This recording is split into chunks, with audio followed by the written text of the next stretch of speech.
Don't launch your Airbnb business or short-term rental without these must-have items. Hey, what's up guys? My name is Erica Strong Rodriguez. I'm Andrew Strong. And we are the Strong Realty team here in Southern Indiana, where we buy, we sell, we invest, and we help other people do the same.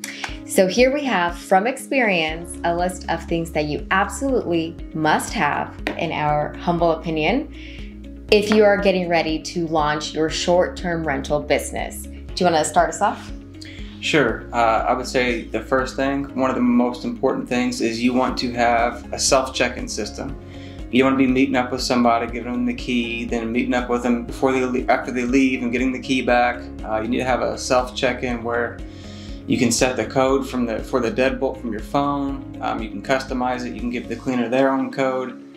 It's just super simple. They're pretty affordable. I mean, I think we got ours for like $100 or something, you know, pretty close to there, and no one ever has to meet us up for a key. And to be honest, guys, think about this if you were the guest. If you just traveled or you're driving and you're tired, you got kids screaming in the background, or you're just ready to go and head off to your adventure, your whatever event that you've got going on, do you really want to have to meet this guest to get a key? Because we know how it is when we're traveling. When we're staying at a hotel or an Airbnb, it's a wreck in there, honestly. Like, I'm losing things I don't usually lose because we're coming in, kicking off shoes, changing, and then we're off to our new thing or our next thing. So one, I don't want to have to meet up with somebody to get a key. I want it to be as easy as possible for me as the guest. And two, I don't want to have to carry around a key. So I want to be able to come in and punch in a code.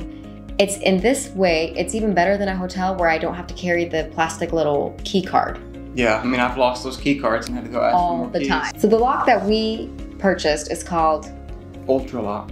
It was fairly simple to set up, right? Yeah, it's pretty easy to install. It's pretty easy to set up. You just download the app.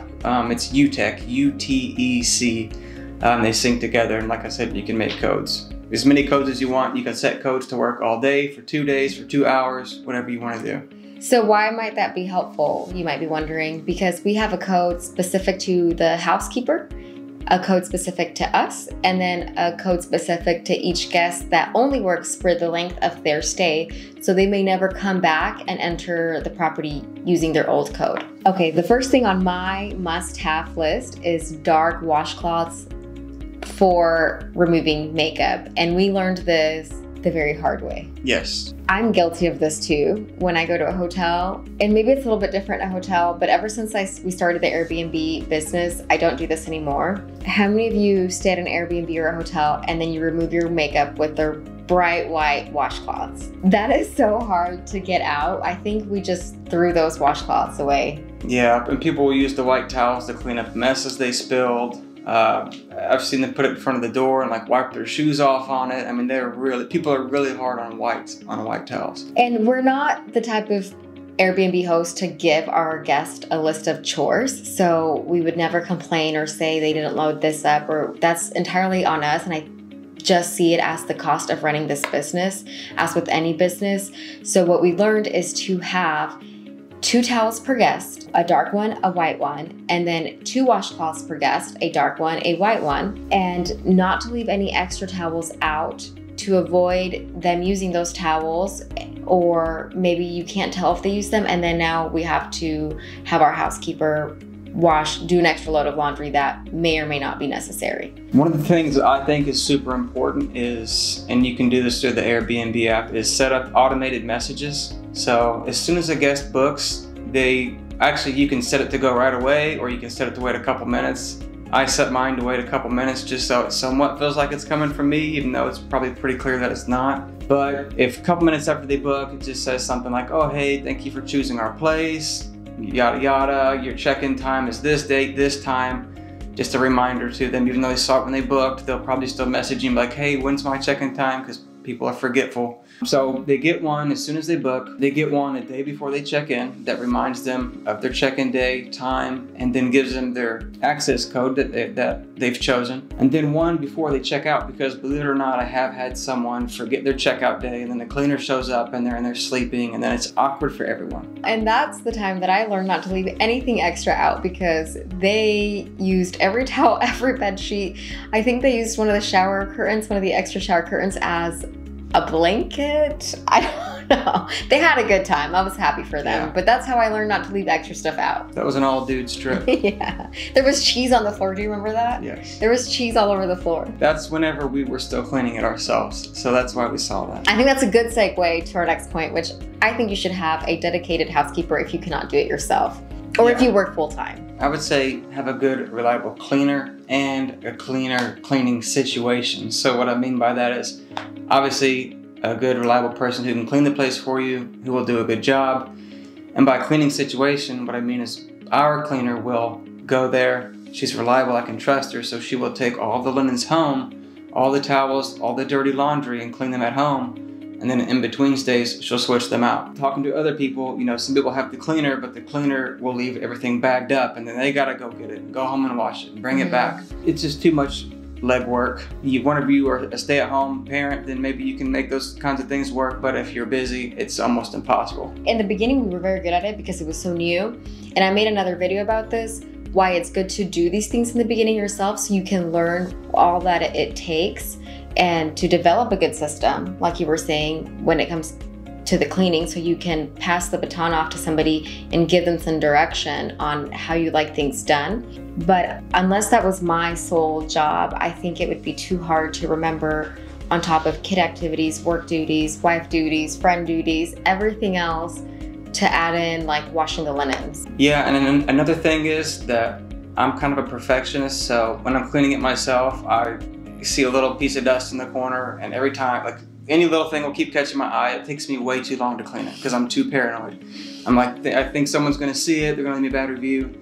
And, you know, the cleaner, while she does a great job, you know, isn't as thorough as I myself would be, but I needed to let that go because people don't, I'm sure they look through your place and see if they can see, you know, grime and scumminess anywhere, but they don't find that little piece of dust that I find, so. Yeah, the bar's pretty high on cleanliness in our Airbnb, and surprisingly, it's not because of me this time.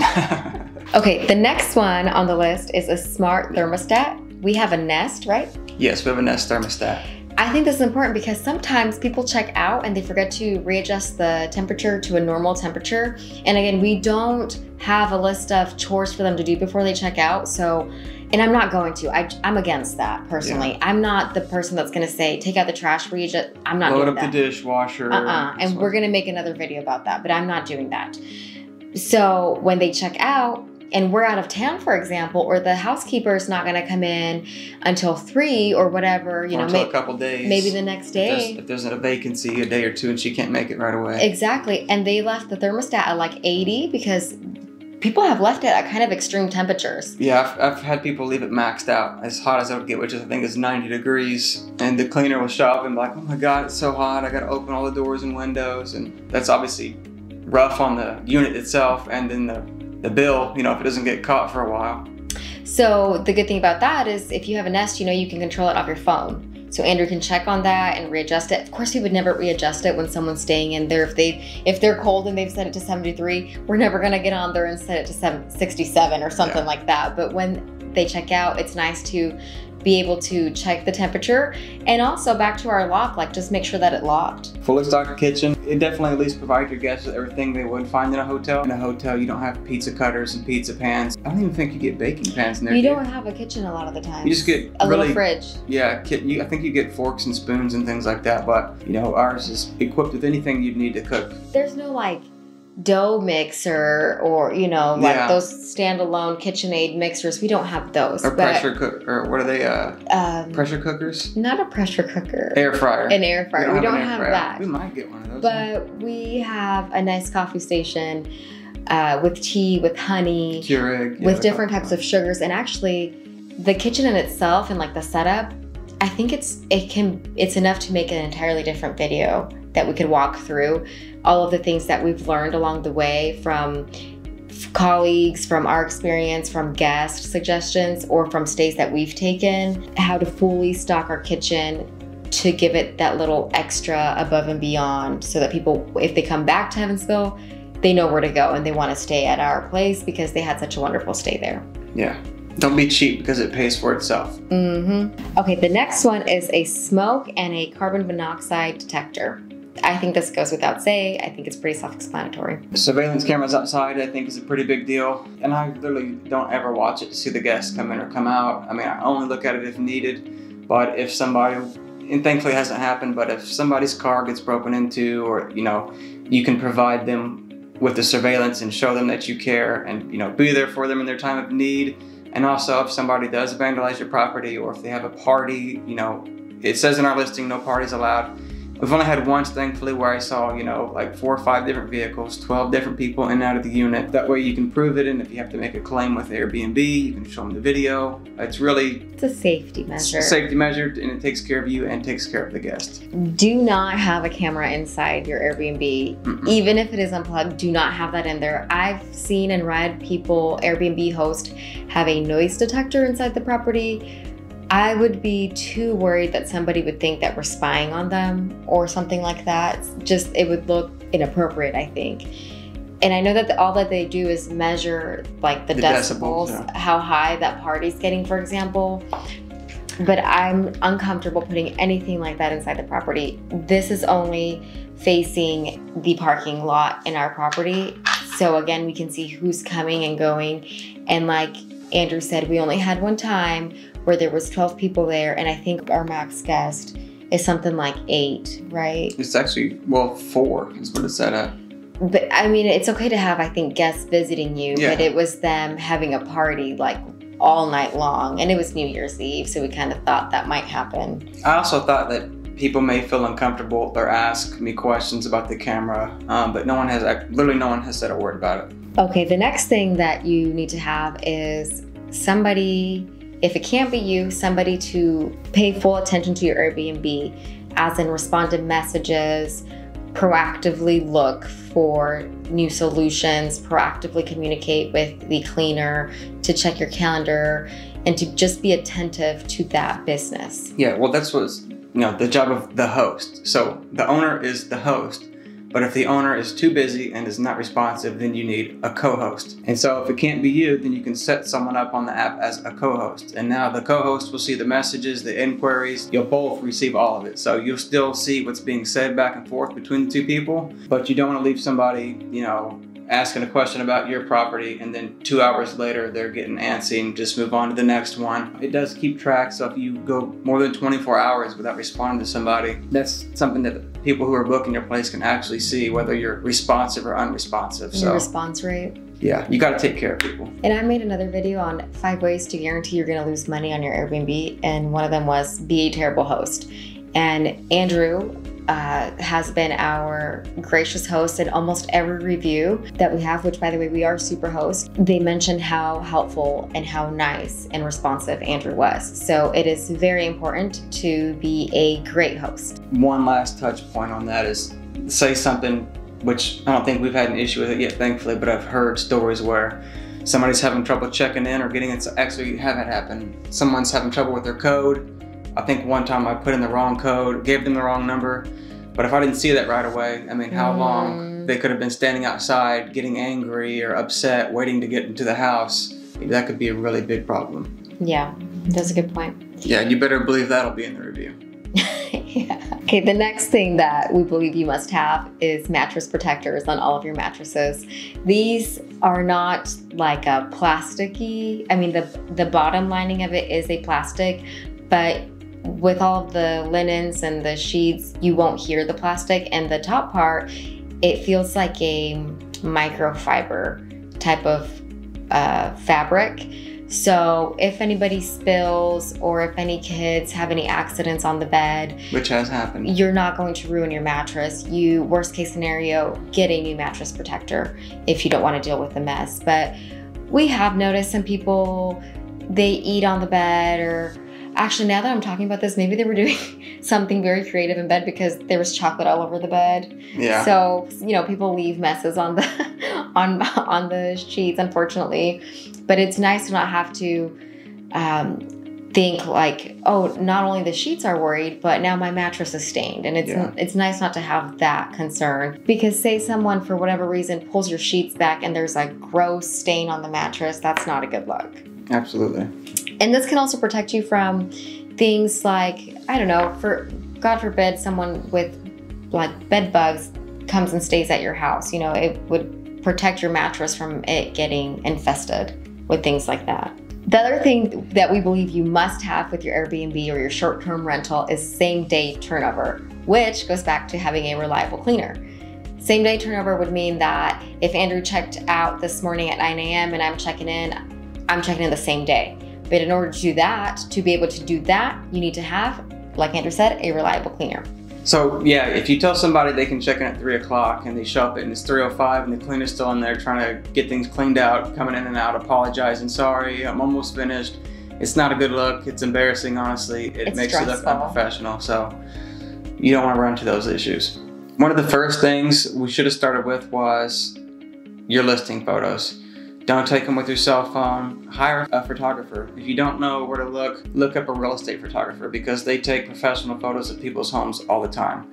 That's who we used. We sell real estate, so we hired the same guy who takes our listing photos. Does a great job, gets people excited, catches your interest right away. So if you are looking at 2 listings and you're not sure which one you want to pick, you're just going to go with the one whose photos look the nicest. So I think it sets you apart. And even I don't know how it is in your area, but in our area, I've looked at a lot of the listings and a lot of them still do cell phone pictures. And they have a lot more vacancy than we do. So don't be cheap, hire a photographer, and put up a good listing. Yeah, must have professional photos. And I touched on that in that video on 5 ways to lose money is to take them with your cell phone. I guess if you're in our city, go ahead and take them with your cell phone. Yeah. Do me a favor, I take it back. Just kidding, guys. Okay, another thing that we believe you must have is a unique feature. So something that would draw people to booking an Airbnb versus a hotel is something that you just can't get at a hotel besides the kitchen or a little bit extra space. In our Airbnb, we believe we have 2 unique features. Maybe I can count this as 3. One would be the stairs. They're very unique. This staircase is something I personally wouldn't want in my personal home. I wouldn't have to do this every day, but it is so fun to have that temporarily and to live in a home like that, to get to experience that for a short period of time. And it's something that you wouldn't ever put in your home, but you've always wanted to do. Maybe something fun like these stairs. The second feature is the loft. The condo that we Airbnb is a loft situation. So I don't know, how tall would you say those ceilings are? At the peak of it, maybe 20 foot. Yeah, so those are like our other 2 features. It's just this giant open area. It is not a huge apartment, it's not a huge condo, but it feels so open and airy in there. And that's a feature you don't normally get in a regular home. And we have the loft space. If a family is staying there, most teenagers like the loft area. It's just unique. It can kind of feel kind of like a big city apartment, and it's fun to experience that for a short period of time. So you can find something that your property has or how to incorporate a unique feature in your property that would set you apart from the other listings in your area, and 2, would draw a crowd in. I've seen a lot of Airbnbs do this with murals, either inside or in their backyard. Yeah, or hang a swing somewhere, do something cool. It's the vibes people are attracted to. So you can get a nice clean hotel room, but it's basic and looks like every other hotel room. There's not something cool in there that just makes you feel that vibe the whole time you're staying there. Put a neon sign up with the name of your loft. Yeah, ours is the loft, so we're going to get a neon sign. It's gonna say the loft. Just something so cool, something that sets it apart. If there's nothing really that you can say, wow, this is like our money piece, to call it that, I would say focus on your decor. Our decor is very chic-y, very, I would say leans kind of girly, kind of feminine. And of course it was, my taste. But for example, I could never do this in my home fully how I would want to, because my housemate would never really let me do that. You get by with a lot. I do get by with a lot. But in a lot of situations, I think this draws in our guest because it is very intentionally decorated. We didn't just throw things in there that we found laying around. It was all very intentional. And other couples or other families might feel the same. They would like to live in a home decorated like this, but they might not ever because their partner might have a different style than they do, or just because they wouldn't want to have all these pinks around them all day. But it is fun to have for a short period of time. So if you don't have something that can set you apart, focus on your staging. Lastly, if your space allows for it, if you have any sort of a backyard or an out back or a fenced in area in the And a townhome situation, kind of like what we have, especially for the summer months, put something out there where they can at least sit and enjoy the weather, read a book, maybe get a little small grill. You don't need anything elaborate, but they need to be able to enjoy themselves outside of the home as well as inside of the home. I do think this is something, for me, I don't think I would purchase an Airbnb that didn't offer some sort of outside patio, deck, balcony, anything like that. For example, we don't have a yard per se. There's actually no grass out there except the weeds. It's all rocks. But if you think about somebody that's staying there for a couple months and they want to grill and they can't do that, that's something that would say, well, that's not even a benefit that I can get at the Airbnb. I might as well go to a hotel. So you want to give them an outside space, and sometimes for their pets, maybe they have a small dog that needs to go outside and use the bathroom, or their kids need fresh air. I would say the exception to that, where we live here in the Midwest, if you live somewhere else, like close to an event center, and people are going to keep booking that place out because, you know, there's always concerts there and things like that, then of course you don't have to worry about the backyard because they're just there for that event. So that would be depending on the area you're in and what you're actually using that for. If you're buying it just because you know that business is always booming there and people are always coming to visit because of concerts and things like that, then that one doesn't apply to you. And lastly, we want to leave you with a little bit of advice or some words of wisdom. I've seen a lot of talk on TikTok lately that Airbnbs and short-term rentals are dead. They're phasing out and people are going back to hotels because not ours. Because they're left with chores and there's too much to do and they don't offer amenities and they don't offer safety. If you do it correctly, if you make sure that your Airbnb offers a sense of safety and you wouldn't mind staying there yourself. For example, I would live at my Airbnb in a heartbeat. I would never feel unsafe there. So that's why I felt like that was a good location for an Airbnb. And if you do it correctly, if you are a great host, don't worry about Airbnb dying. We can tell you firsthand, we don't even live in a big city where we have a lot of concerts, and by no means are we dying or seeing a lack of demand for short-term rentals. Yeah, first year was at an 80%, which was last year, was at an 80% occupancy rate. And so far this year, we're already, I believe, 75% for in the year. first quarter. And some of that's just because I don't allow less than a 2-day stay now, because it's just not worth the inconvenience and the cleaning fee. And also, you tend to get longer stays booked. This probably should have been its own topic, but people will end up booking longer stays if you don't let little 1-day stays get in the way of it here and there. As far as these rules people make where you need to put the dishes in the dishwasher and put the towels in the washing machine, that just goes back to not having a good, reliable cleaning situation.